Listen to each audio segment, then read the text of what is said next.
Welcome to a new episode of Deep Dive with today Neil Howe. Hi Neil, great having you on my channel. Hey Mark, it's wonderful to be here. Yeah, I'm flattered and I'm thrilled talking to you. You're a living legend. You're the best-selling author of the book The Fourth Turning, and right now you just published a new best-selling book, The Fourth Turning is Here. And before we dive into the cycles and into the turnings, I've got an urgent question after reading your books. Will we see a war, Neil? I think it's one always hopes not, right? One always hopes, but as I say in the book, these total wars, total conflicts, either external or internal within a society, they every fourth turning has had one, and they have only happened during fourth turnings. You know what I mean? So it's a very high coincidence that you find of these things. The two overlap very tightly, and there's a reason for that, because in the cycle, as we discuss it, when people begin to when institutions begin to lose their efficacy and individualism rises and people split up, right? People begin to split up into various groups. The period when everything begins to cohere again always coheres into different groups, and one of them has to win. You know, one of them has to come out on top, and typically that involves large-scale organized conflict. One of the big questions is whether it's internal, external, or a combination of both, and that is something that I talk about a lot in America today. That's obviously a huge issue. 10 years ago, no one even talked about civil war in America. I mean, it just wasn't an issue. I mean, no one even polled, no one even ran opinion polls on that subject. Today, they do all the time. And roughly half of Americans think it's likely, right, that it's going to happen soon, because you have such a huge blue and red zone division. I mean, these two sides don't even talk to each other anymore. So you have that, and as well as you have growing geopolitical stresses around the planet. As you know, we have a major land war in Europe, and we have acutely rising tensions in the Western Pacific. And I'm sure your listeners are all familiar with that. And so this is much like, in American history, the 1850s. It's what we saw in the 1930s, both around the world, really. And it's what we saw in earlier fourth turnings. And this is something we can get to as we go into the discussion. Yeah. Like I mentioned, you wrote a best-selling book in 1997 with William Strauss, your friend and colleague. And there's also a German edition, and I will put the link in the show notes of both books in English and, of course, in German. And I just recommend to read this book as well as your new book, of course, The Fourth Turning is Here. And before we dive further to the new book, let's step back and let's have a look at the first book, The Fourth Turning. Please describe the theory of the fourth turnings to my audience so everybody can understand it. Well, let me just explain that Bill Strauss and I first set forth this theory in a book which we published in 1991. It was called Generations. And what we did in that book was something that no one had done before, and that is tell the history of America in a way that no one ever told it before, as a sequence of generational biographies, right? So, normally when historians talk about the past, they say what everyone is doing in 1856, what everyone is doing in 1857, and people at all ages, what 50-year-olds, 60-year-olds, 20-year-olds, 80-year-olds were all doing in that year, right? And typically, of course, they spend most of their time talking about 60 or 70-year-olds because these are the leaders, right? These are the politicians. What's interesting is that, of course, from one year to the next, The 15-year-old becomes a 16-year-old. The 16-year-old becomes a 17-year-old. So what the interesting project, of course, is to tell history where you're following the same people over time. And what we call that is telling history by following the generational diagonal. Think of this. If you think about history this way, think about time on the x-axis, and think about age on the y-axis, right? So in that kind of format, we all live a diagonal line, right? We all get 1 year older as every year goes forward, right? And a generation is a series of diagonal lines. And when you look at history that way, you begin to realize that just follow the same lives. They're growing older as time goes on. And a single event is a vertical line through all these different generational layers, right? And how differently it looks to people who are in their 40s and remember completely different experiences, someone who in their teens, someone in their 50s. I mean, you think about what World War II looked like, or what the 1960s looked like, to someone at these different ages with completely different memories, different histories. And similarly, the way we often tell history is as a horizontal line. We talk about all the midlife people every year, right? Neglecting that each one of them comes from a different diagonal, right? And now historians very often talk about, when they talk about going from one decade to the next, when people talk about, even in German history, as you go from the 1840s, say, to the 1870s, what a different mood, and the wars that happened, the unification, you have Bismarck, you had all, but everyone will always say, oh, and a new generation came along, right, which changed the mood. Historians refer to that loosely all the time, but they never really studied exactly how it works. So what we wanted to do is write history that takes generations seriously.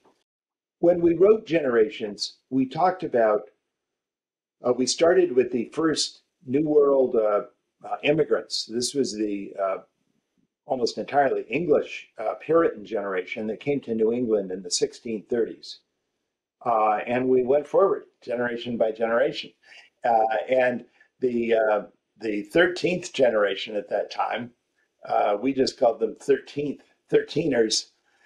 But later on, they would be called Generation X. So we came out with this book 2 years before the word Generation X had been coined.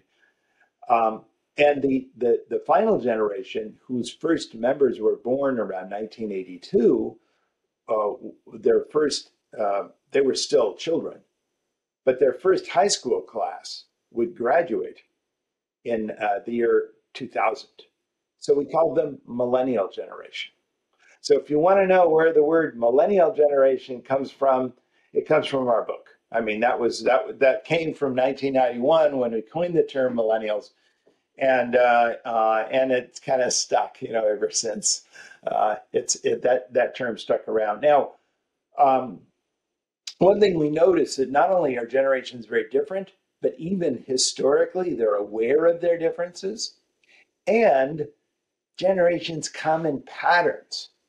Certain kinds of generations always follow other kinds of generations. For example, after the boomers, who came of age with their idealism and their passion and their high standard of values, their culture wars, and their visions of utopia, they are always followed by an extra-like generation, pragmatic, cynical, interested in the bottom line, more interested in making money necessarily than going out and changing the world. That this is a common pattern when we've seen it again and again in American history after the great, what we sometimes call the transcendental generation of Abraham Lincoln and William Lloyd Garrison and Walt Whitman. I think so much of myself, and I'm going to, I have all these great ideals. Then comes what we often call in American history the Gilded Generation of George Armstrong Custer and Ulysses Grant, a generation of metal and muscle, who didn't say a lot, but got a lot of big things done. You know what I mean? So we see that contrast again and again, right? And then we see other contrasts. For example, the fact that after you have a Gilded-like generation or an Xer-like generation, very often the children that come right after that are suddenly very protected. You have a moral panic in society over children. Oh my God, what's happening to the children? We're forgetting about the children.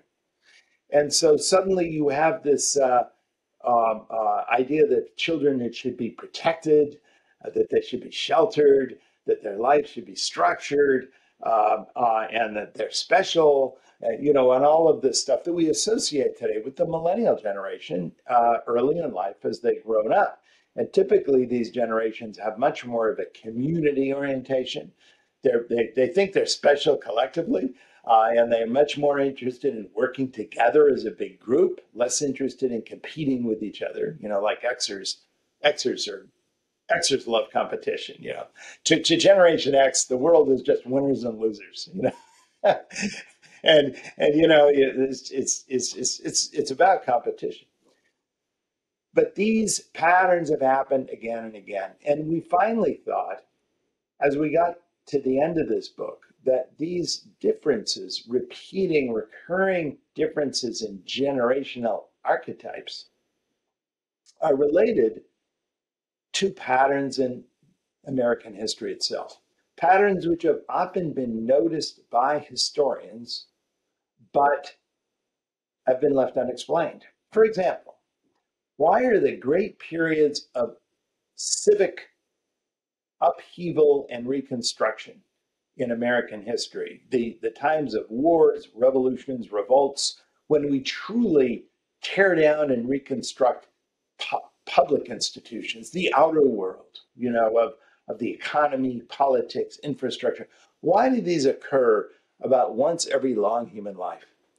If you go back in the colonial era in America, we had a huge period of such revolution and revolt in the late 17th century. This was the Glorious Revolution. It was the King Philip's War, Bacon's Rebellion. It was an enormously violent period in the colonial history. But if you go a long human lifetime ahead from there, you hit the American Revolution. And you do that again, you hit the American Civil War. And you do that again, and you hit the Great Depression, World War II. And you do that again, and Mark, here we are, right? Do you see what I mean? And roughly halfway in between these great outer world events, you have these period of inner world reconstruction, which are the great awakenings, the great spiritual awakenings in our history. Now, very conveniently, in American history, we number them. We say the first Great Awakening, the second Great Awakening, the third. Anyway, they're all roughly halfway in between. So once you begin to piece this together, you begin to see that one generation comes of age during an awakening into adulthood. The next generation is children, right? And then a further generation comes of age into the crisis, the next generation of children.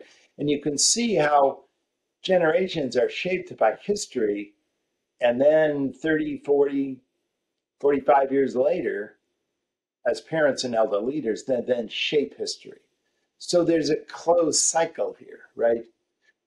The prophet archetype, we call, boomers, for example, are always born after a crisis. They always come of age with an awakening. And they always are entering old age in the next crisis. It always happens the same way with that archetype. The same thing when we think of Abraham Lincoln's generation. He was born shortly after the Constitution was created, the new republic was created.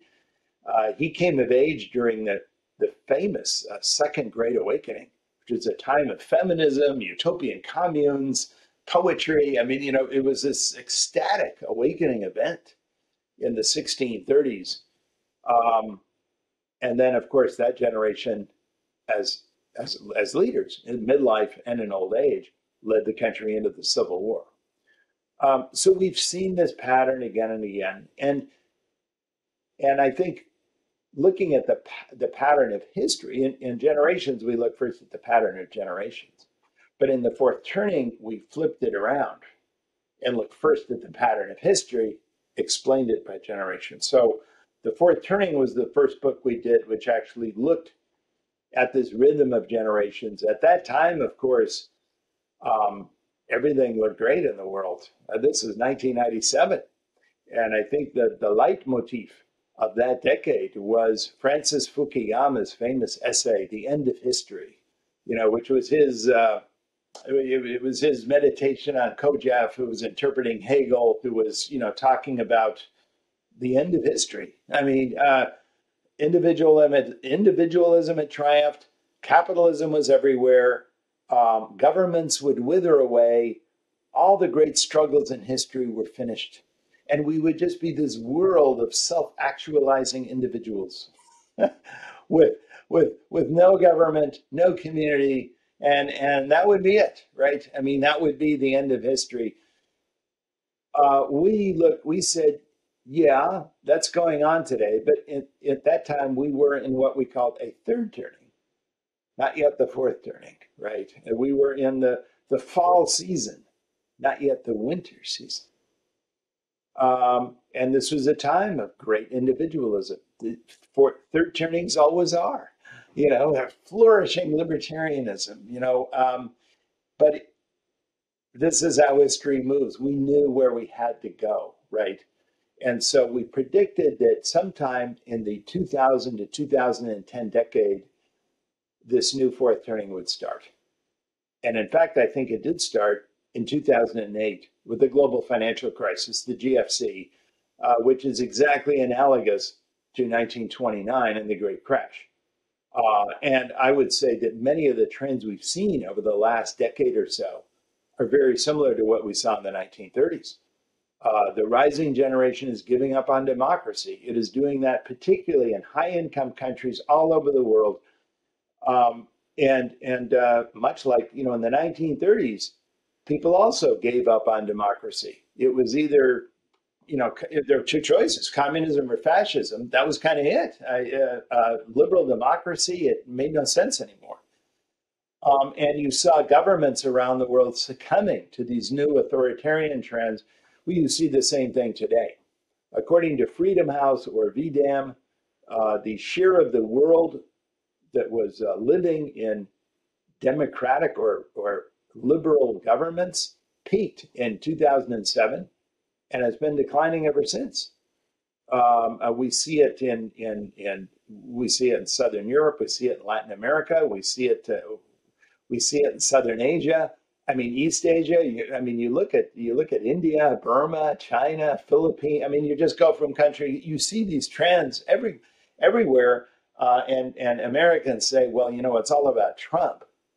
Well, it's not about it's not even primarily about Trump. It's about a global phenomenon because today these generations are becoming global. World War II and the Great Depression were global phenomenons. And I think you also had a great awakening in the late 60s, 70s, maybe lasting a bit into the early 80s, that was also global.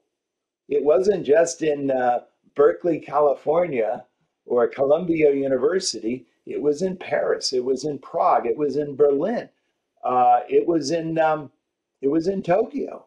It was Buenos Aires. It was Mexico City. It was often violent. And it was young people protesting against the institutions built by their parents. And this is always, the awakening scenario. And so the awakening is characterized by a society which is rigidly governed by strong institutions. And people want to throw off all the social conformity. They want to throw off all that regimentation. The fourth turning is the opposite. So in an awakening, society is supplying too much order. And the people have a demand for less order, right? And so that creates the confrontation. In a fourth turning, society is not supplying any order. And suddenly people want more order, you see. And that's what we're seeing today. I think millennials are absolutely an order-seeking generation. And that's what makes them so different than their boomers who often raised them, who were often their parents, and who certainly shaped the period of their childhood and upbringing. Yeah. Yeah, you describe it quite nice actually, and it's like also with the seasons. Yeah, you said it's spring, then it's summer, and in the book you said it's the height and the awakening, the unraveling, and then the crisis. And the crisis is the winter, and right now we're in winter. Like in Game of Thrones, they said winter is coming, but we're already here, and that's why you wrote the new book. The fourth turning is here. So I asked you, for example, about the perhaps coming war, because you said in all the fourth turnings they ended in a war, in a paradigm shift, a new monetary system, for example. That's one of my competences. So for example, if we see a war in the world, what do you think, who will be the parties? You expect a war between East and West, or is it a social unrest like in Paris, in France, or will it be a social unrest in the United States? And on top of this, even a war perhaps between China and the US, because we see that the US is the hegemon right now, but they are definitely losing it right now, and China wants to be the new number one. So what's your take on this, and when will this play out? When do you expect a war? I think actually that what would speed up the war, it looks like increasingly in the Pacific, is not US fear of decline. It could be increasingly China's fear of decline. I'm a demographer, and one thing I'm constantly reporting on is fertility trends. We've seen the bottom drop out of Chinese fertility. And I guarantee you this next decade is going to be very poor, not just because the fertility rate is declining, what demographers call the total fertility rate, the TFR, but rather it's that you have a very small cohort moving into the childbearing ages. So we're guaranteed to have very small birth numbers. China's total factor productivity is very low, meaning that the same amount of labor and capital is no longer, generating any new output. This is also new. It's currently experiencing very high unemployment, even coming out of the COVID crisis, and it's incurring the enmity of so many of the countries that live right around it. It is not very popular right now among its neighbors. And it may try to do something. I think Xi wants to end this century of humiliation in his own lifetime. And he may feel that given the fact that the United States is pivoting to Asia and beginning to fortify, the Mariana line of islands and beginning to invest more in that, she might just decide the window to move is sooner rather than later. And he may want to do so for economic reasons, to secure the Finlandization, so to speak, of all the local powers, which would secure China's economy for a long time to come. Remember, this is exactly what impelled Japan to attack. Japan attacked at Pearl Harbor, not because they wanted to invade the United States or anything like that, but they needed to get to raw materials in Indochina. They were taking over, the Dutch had lost, the French had lost Indochina, the Dutch had lost their islands. They wanted to get oil from those islands, but they had to go through the Philippines. Well, the Philippines was controlled by the Americans. So they knew they were going to get in a war with Americans. So, gee, let's attack Pearl Harbor first, and really give the American, if we have to fight America anyway, let's do it on the best possible way, and let's do a surprise attack. Any of these scenarios is possible. And I will say this, Mark, when it comes to actual events, I think it's pretty clear when it comes to geopolitical problems, I think it's pretty clear what likely conflicts will happen. We see one that's already in place in Russia and Ukraine and with NATO.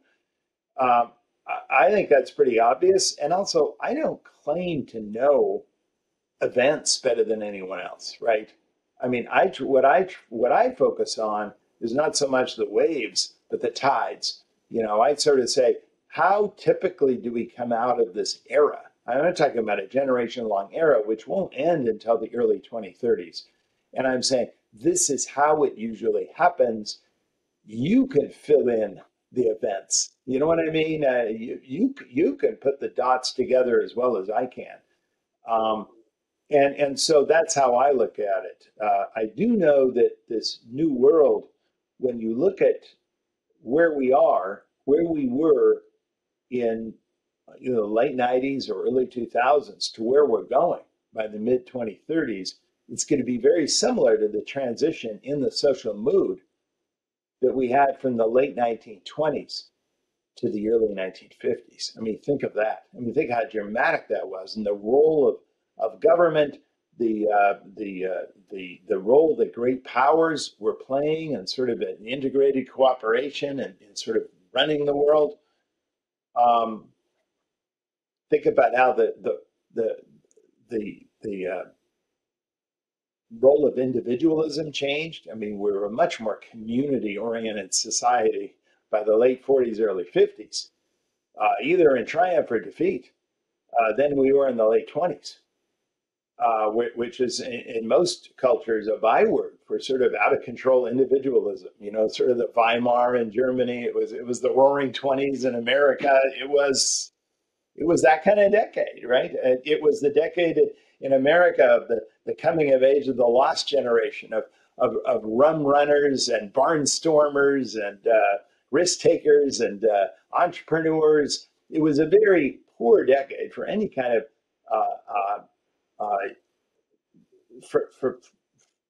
it was a very poor decade for civic action or anyone's really appreciation of the role of government or community. No one cared about community, right? The last generation was famous for disregarding community. But then you had this new generation that was much more oriented toward community. And of course, they were the ones who bore the brunt of the war. They were the ones who rebuilt the world after the war was over. And it was a very different world. I would say there is a chapter in the new book.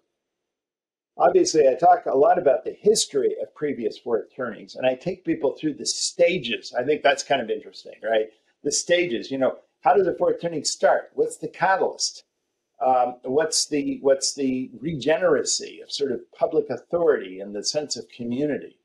What's the consolidation? What's the climax? What's the resolution? How do we move through these events? And I take them historically, at least in the Anglo-American context, and I do discuss global generations and global fourth turnings. I have a chapter. I do a lot more of that, Mark, in the new book than I did in the old book. I do talk about global generations and how it got started, particularly in Western Europe, and what we actually see in European generations.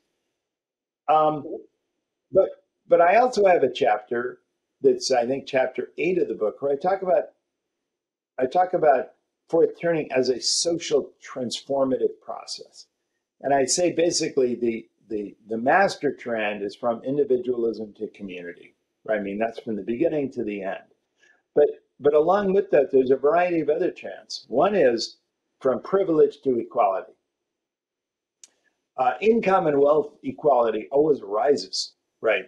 From the beginning to the end of the fourth turning, and often through the subsequent first turning. The only time inequality declines, things become more equal, is during crises. It's during, total state failure, revolutions, total wars, pandemics, epidemic. I mean, you go down, and so that's the other thing about fourth turnings, right? From privilege to equality. Third transformation is from defiance to authority. Public authority always increases during fourth turns. It has to, and you see this particularly in conflict, organized war. I mean, anything like that. Authority sometimes becomes paramount.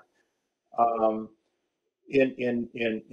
the time you get to the end of the third turning, no one believes in authority, right? I mean, each individual does whatever they want, and massive efforts that in a third turning people give up on. For example, nation building. Americans went into Iraq And, they did a nation, they tried the nation building, and everyone just laughed. He said, what an idiotic mistake. You can't do nation building, right? So that is the perspective of third turning society. But I think many of us can recall, maybe not personally, but maybe earlier in their childhood, that right after World War II, we engaged in some huge episodes of nation building, and they worked. Uh, Japan, Germany is a good example. South Korea. I mean, what do you call that? A successful exercise in nation building. In other words, the lack of imagination. Why? Because certain institutions and certain global powers exercised authority and staying power and actual commitment to get the job done. Today, we have no commitment. It's like, oh, yeah, we'll dabble in it for a few months and then we'll give up. Everyone knows we're going to go away. The Iraqis all knew we had no heart in it. We had no perseverance because we all believe in individualism and no one's going to stick around in Iraq, right?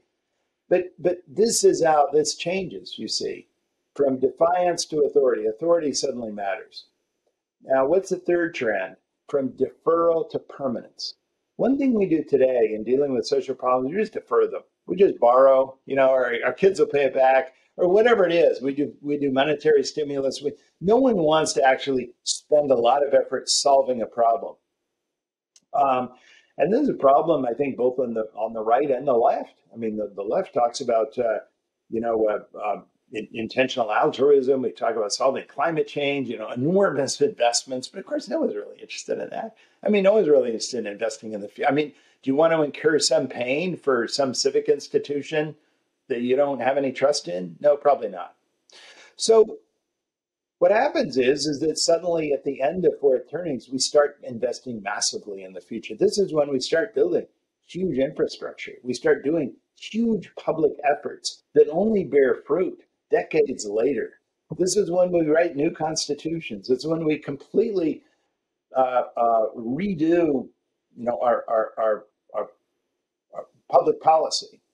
And often we have this dramatic upsurge in productivity in the economy because we completely get rid of everything that's sclerotic and dysfunctional about the existing panoply of regulations. Well, this is what fourth turnings tend to do. They so many of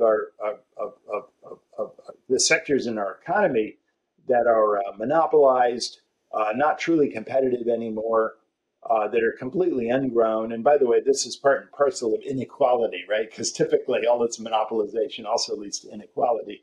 That we can level the playing field again and reorient the entire society away from the privileged and the old to everybody and the young, and actually begin to invest in the young. And by the way, at that time, that will be identified with the millennial generation because it will be their future, right? And then finally, the final transformation is a cultural transformation from irony to convention. And we talk about that too in the book, about how that changes. Again, when you think of the late 20s to the late 40s, early 50s, you see that transformation as well. So, and we try to track those back, and I use examples, going back historically a long time, and I try to make the case that this is all part of a common transformation. It is generationally driven, and it does have an approximate timetable, which is determined by the maturing and aging of generations. So I agree with you in many points. For example, Joseph Schumpeter also said we need a constructive destruction of the system to build something new. And funny, but my second best-selling book was called "The Crash is the Solution." Yeah, there's the question for you: is the crisis the solution for a better future? Do we have to make this experience again and again and again in every cycle again, because we don't know how it was in the past, in the last cycle, because everybody died who made the experience actually in the 20s with Weimar Republic and so on? You just said it. I mean, the problem is the generational experience of those who built the institutions and ran them successfully And the populations, ran them successfully. And the populations that were willing to be governed by those strong institutions, they eventually all die out. So it all has to be relearned again by a new set of generations. Don't you see that this is why the cycle lasts a long human lifetime? The memory is lost. Every era we're about to enter, not just the fourth turning, but every other turning, but Neil, is an why era don't that we has learn? just been forgotten. Why, Excuse me? yeah, but why don't we learn from the past, Neil? We have the internet, we have ChatGPT, we have YouBook, and so on. So why don't we learn from the mistakes of the generations before us?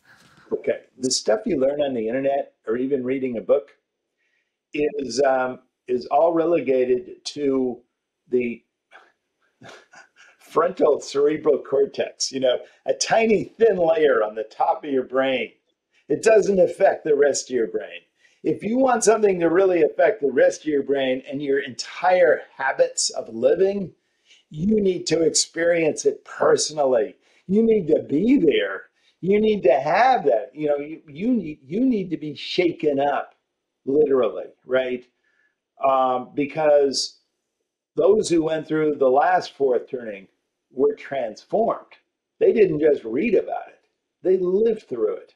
And there's no substitute for that, Mark. You can't just read your way to changing your heart and changing your habits. So we're doomed. We're doomed to be in the cycle again and again and again to make this experience. It's not doomed. There are many complex systems in nature that have this property. Forests need fires occasionally.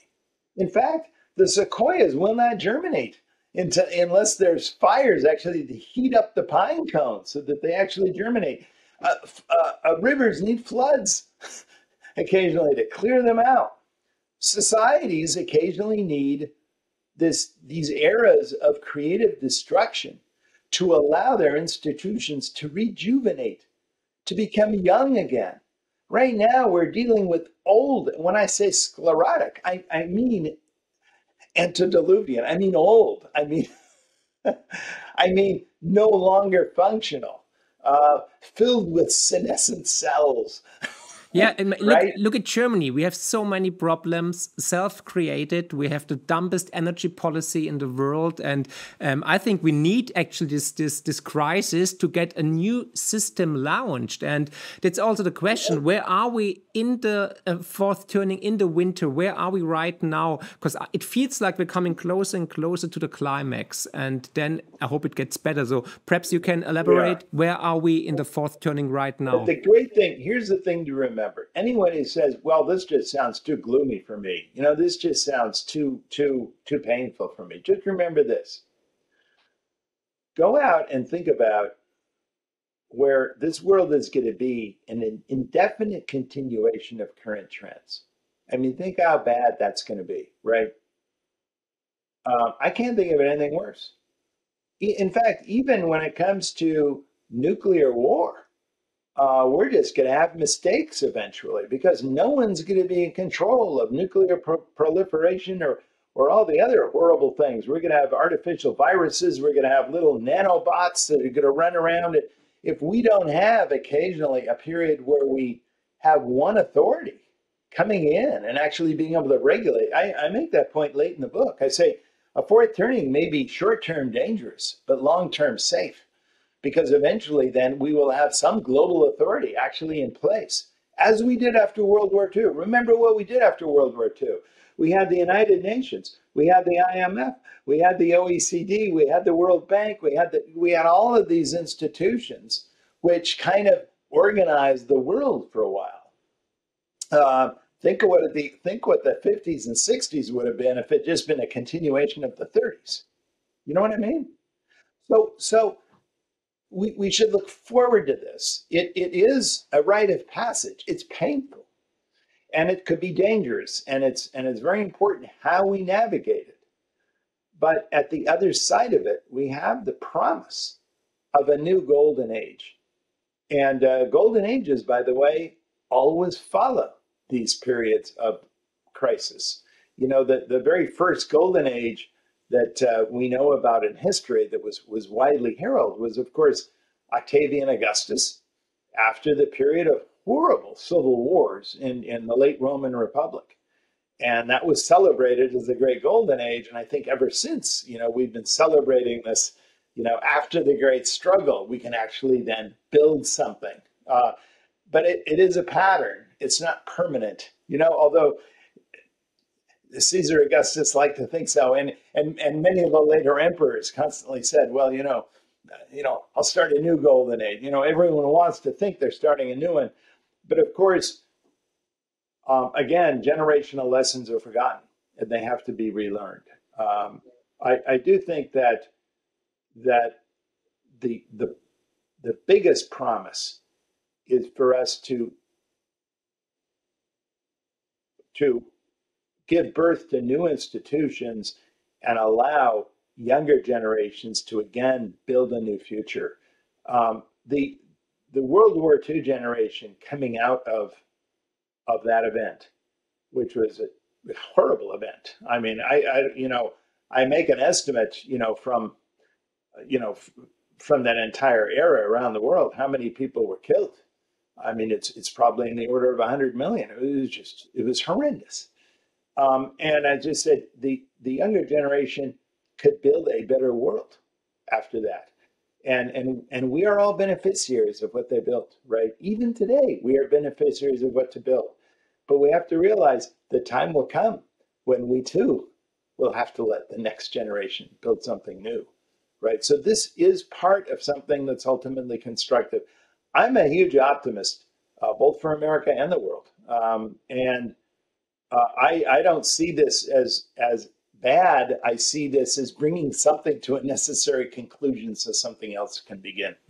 Yeah, that's a very good point, because some media and also critics call you a doom monger. Yeah, but I had the same feeling all the time when I was reading your books, that you're actually a very positive person. And so let's talk about the future. What's happening after the winter, when spring comes again, when we say the high again? Because we all know after rain there comes a sunny day. That's also a pattern. It's also a cycle, and everybody knows it in his own life. There are good times and bad times, but sometimes you need the bad times to cherish the good times. So let's have a look into the future, Neil.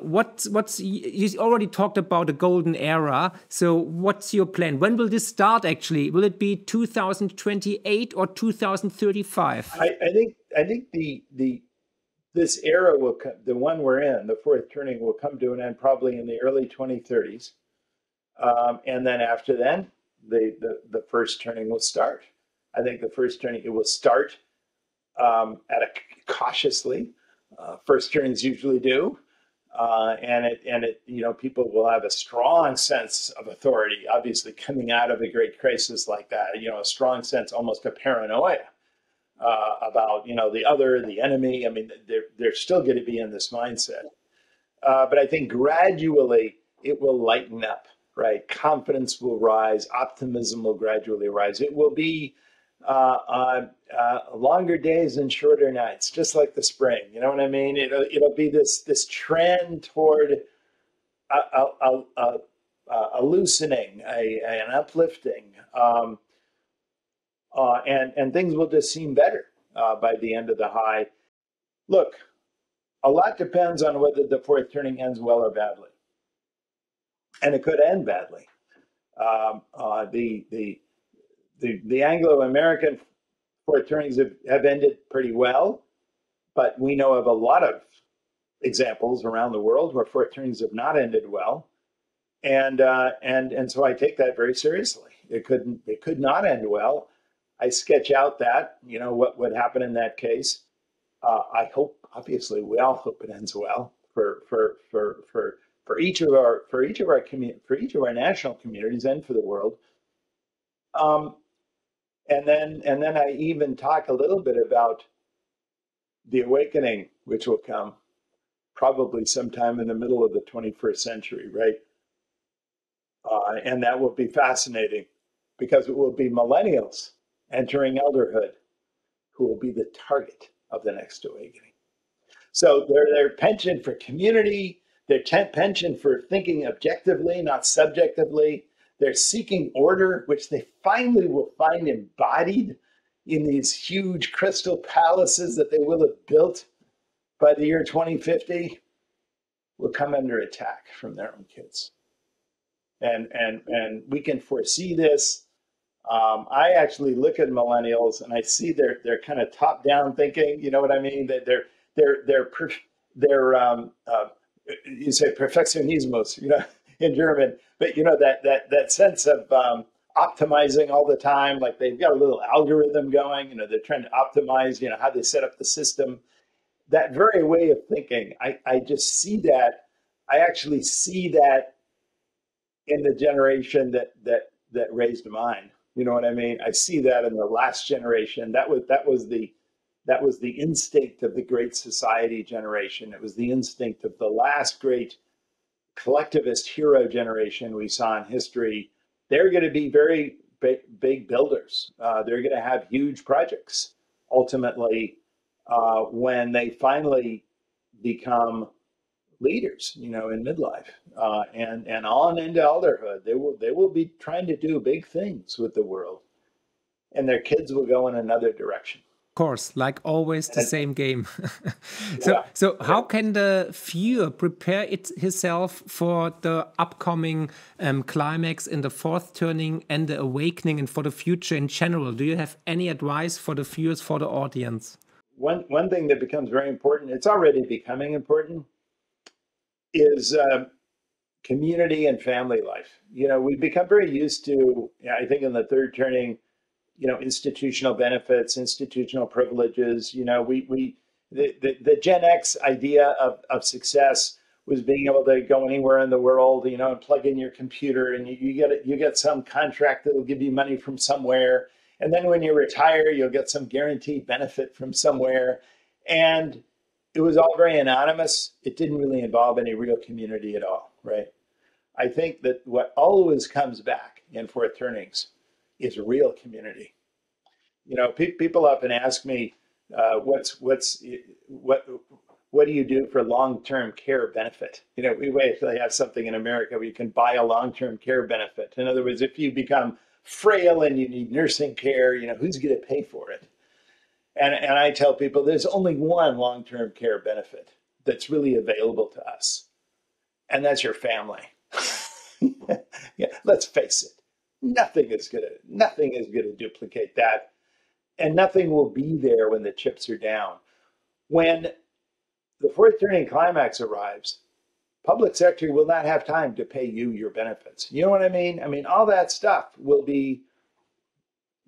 have secondary priority. There will be more important things to do for the community, and you will need to have your own community. You will need to have your family. I tell younger people, they say, well, how can I invest? The first thing is be on good terms with your family and know who your neighbor is and know who your community is. I know that sounds simplistic, but it is an absolutely essential rule. And interestingly enough, in America, it's rural people who are actually much better at that. Even though they tend to vote, for the party of individualism, they know their neighbors. Interestingly enough, this is the detailed statistical studies been done in America. The probability that you know your next door neighbor is inversely related to the population density of where you live. It's fascinating. You live in New York City, you got people living all around you, right? And you don't know who any of them are. But you live in some rural area where your neighbor is half a mile down the road. You absolutely know who they are, right? And it's the irony, because a lot of these millennials live in New York City. They say they believe in community, but they know no one around them. And they feel lonely. I mean? They feel lonely. They visit a shrink once a week because they're depressed and everything. It's crazy. Yeah, you're absolutely right. Yeah. I know. And they're all depressed because they're lonely. And they always worry about FOMO, fear of missing out. Well, of course you're fear of missing out. You have no idea what they're doing. Although on social media, you're tracking the lives of the rich and famous who live 3,000 miles away. I mean, it's crazy, right? It is. It is.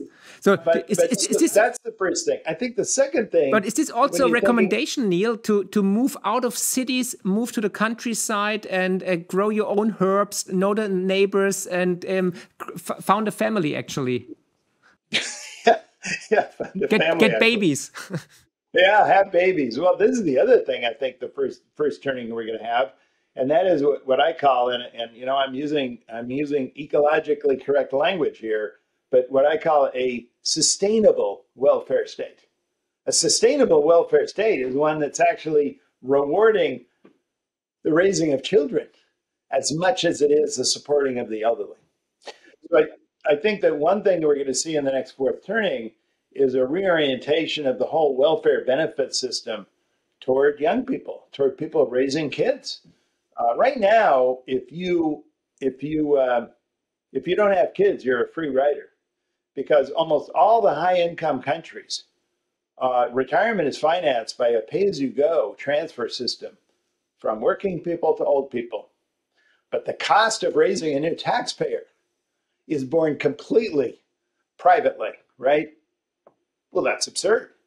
I mean, if you care about a sustainable system so that you'll have workers there for the next generation, you do something to even out the incentives, right?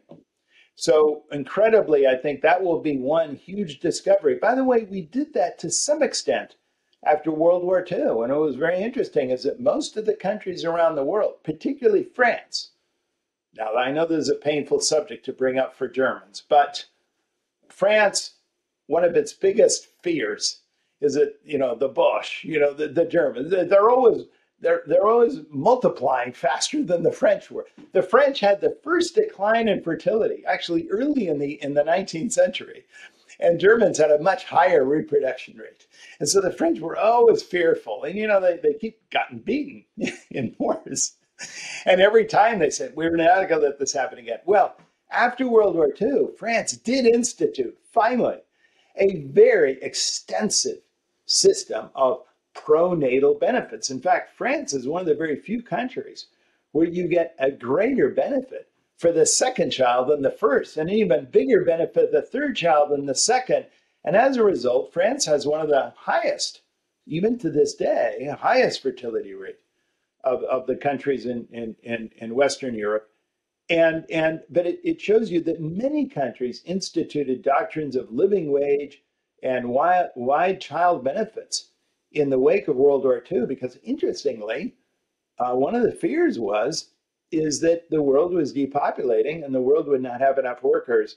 Now, it turned out then we had a baby boom, you know, particularly in the English-speaking countries, but to some extent even in Europe. But part of it was we had a social welfare policy that was oriented explicitly toward families. I think later in the awakening, we were much more likely to build up the generosity of senior, you know, entitlements and the generosity of retirement programs. But I do think that that's one thing that will happen in the wake of the next fourth turning crisis, and will be one of the building blocks. But Mark, I do talk about in various ways what the mood was like in earlier first turnings in American history, and to some extent in other countries. And I think I have extended commentary on what I think this new period is going to be like. It won't please everyone, but I think everyone today, particularly people who are so frightened by what we face and thinking about what we could face, it will seem like a golden age compared to what they lived through. Yeah. Do you think we will see a new monetary system as well? So will our fiat monetary system fail and we will see something else, like perhaps digital currencies, or perhaps even something like decentralized Bitcoin? We may. You know, I do think that it's going to be buttressed by the hegemon. I mean, again, it has to be buttressed politically by the hegemon in the next first turning, or I should say hegemons, you know, plural, meaning whichever country, because ultimately a monetary system is only as good as the legitimacy of the power that backs it. You know, I think that's been the rule throughout history. People often think theoretically about ideal monetary systems, but when you look at fiat currencies, inevitably they are backed by the full faith and credit of the one power that thinks that people think it's going to be there, right? And it can't just be a bunch of committees creating it, out of nothing. It really needs to be an outgrowth of um, of of a national community or several national communities that people think are going to that have staying power. That's at least when I look at the historic track record. Now, will it be a different system than what it is today? Yeah. I mean, could we have costless digital transactions? Well, I think many central banks were already trying it. I think the United States Fed has been slow to do it because the Fed obviously is an organization of banks, and you understand banks aren't terribly eager to do something that's going to take away from one of their business lines. But I absolutely do think it's coming, and it may be that at the end of the next fourth turning, the banks will be so wiped out. you know, I mean, that just imagine this inverted yield curve is already doing a number on banks, and just imagine much worse. And so we may easily be able to design a new system, but ultimately it needs to be politically grounded, right, on on a um, on a national community or communities that people expect to stick around. So what is the best, or what are the best assets actually to protect your purchasing power during the fourth turning, during winter time? Because we see always inflation, and inflation always steals purchasing Yeah. power of the people. Did you see something in your research which are the best assets actually to protect your wealth? Well, the worst ones are one of the worst one is obvious, and that is nominally fixed income assets, right? Bonds are terrible. I mean, every single fourth turning, inflation and financial repression, these two means are the primary means by which governments try to get out from under all the new liabilities they pick up. And I think, in the United States, I think it's already true. And we're nowhere near the climax. But, we have such huge indebtedness that this will undoubtedly be part of the solution. It was part of the solution for America in the late 1940s and 1950s and 60s, ultimately even in the 70s. But so we're going to do it again. I think that's obvious. I think in terms of asset classes, I think you have to remember that this coming era will be about rebuilding the outer world. It's going to be about materials. I do think that commodities, energy, these will be actually very good sectors. You remember again, I go back to Japan and the co-prosperity sphere. What were they seeking? They were seeking oil. One of the reasons why the Wehrmacht wanted to move east against Stalin is that they wanted to. I mean, the search for commodities to build things. I also think that in the S&P sector, some very unsexy sectors, such as materials and manufacturing, will do very well.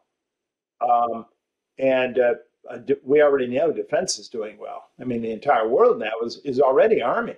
So we see look, the Ukraine war has already completely wiped out the entire weapons inventory of practically every Western country. So I think energy as well. I think energy, in other words, commodities, materials, manufacturing, and obviously commodities and even things like land do very well in inflationary eras. So I think those are pluses. I think the right kind of technology always does well. It does well today. It will do well in the fourth turning. And I think otherwise it's going to be an enormously volatile. The volatility may be extreme, so it's very useful to practice genuine diversification not just diversification in styles, um, uh, in style factors, but be diversified in different geographic locations around the world, and most of all, to actually just know where your money is. I do find the other problem today, and this has been rampant, particularly in the crypto sector, is just people not really knowing where their money is, and they turn around and oh, it's gone. I mean, so the crypto to me, the insane paradox is all these people worried about, ownership. They're all libertarians and they all think that, everyone's ripping us off. I need this thing. I can absolutely don't have to trust anyone. And so they give it in some stupid institution. It's gone the next day. All their money is gone. And I'm just thinking, that didn't work, did it? Right? Um, so, in other words, be intelligent about how you are actually trusting things. The newer fangled it is, or the more there's a gap between your contract and the ultimate underlying asset, the more you need to be suspicious, particularly during a crisis. Hmm. What's your take on gold? Should people own gold for the next couple of years? I think gold is should be part of a portfolio, absolutely. And uh, uh, it it's it does well during crisis. Needless to say, uh, I it has limitations. Obviously, it doesn't produce anything. It doesn't. It's not an interest bearing asset. And in time of high interest rates, you take a hit when you invest a lot of money in gold. So but there's no question that it plays a role. What's your take on the artificial intelligence we're seeing right now? Is this influencing the next cycle as well? Do you think it will help us, or is it a danger? Are we short to extinction? No, I look. I I I have someone on my team who actually does machine learning on markets. I've been part of this for a long time. I think all the hype is sudden because of these large language models that are coming out. Because look, machine learning and that aspect of artificial intelligence has been around for 10 years, and it's been steadily building, and it's been doing amazing things. But suddenly, when there's something that anyone can get on their Google screen, which is this little paragraph that looks like it's, pretty smart, everyone is suddenly panicked. But I think the underlying science of AI has been slow and steady build. I don't think it's suddenly hitting now. And I also think that the large language model facsimile of intelligence that you see is overhyped. Um, Typically, when you ask Chat GPT-4, to write a paragraph on something, it's taking the median common denominator and scraping the web for everything that's known and putting it in reasonably well-designed sentences because they're simply filling in the next word according to what's most likely to be there, right? So it's a glorified Google search, or it's an extension of Wikipedia. And look, I love Wikipedia. I love Google search. I think it's an extension of that. And it's sometimes very interesting, actually, I will do on a complicated issue. I will ask Chat GPT-4 for the answer. And sometimes I learn something new, sometimes I don't. But I never, ever, ever expect a new creative idea. I mean, there is no intelligence there. It's just sort of putting stuff together in a way that it thinks will be plausible to a reader because it's looking at everyone else's response. It is by design uncreative. Mark, it cannot be creative. In fact, if it's creative, then something's wrong. So, when this whole mess is over in 2032 or 35, will you write another book like The Fourth Turning is over, and now we are back in the first turning, and we will see the high? Ah, yeah. If I'm around, which I hope to be, I will I will. Yeah, yeah. I'll do that. I hadn't thought about that. The fourth turning is over, or maybe the first turning is here. How's Yeah, that? yeah, yeah. I think the fourth turning is over, and then undertitle, the first turning is here. Great opportunities. What you have to do. Perfect idea, actually. Neil, There you go. it's All right, Mark. it's a pleasure talking to you. I hope we can do this again. And if you like the video, please give it a thumb up. Share this video widely. Subscribe to the channel, of course. And you have to check out both books from Neil. They're definitely worth reading. It blew my mind away, and it gave a new perspective on the world and on the cycles as well. And you guys know I'm a cycle guy. I believe in cycles because cycles are all around us all the time, day and night, alive and death, young and old. And that's why you have to learn about the cycles. And then you can actually look in the future and perhaps prepare yourself better for the future. Neil, I enjoyed it a lot. I hope we can do this again. Thank you, Mark. It was a real pleasure. Thank you. Yeah, please take care and all the best.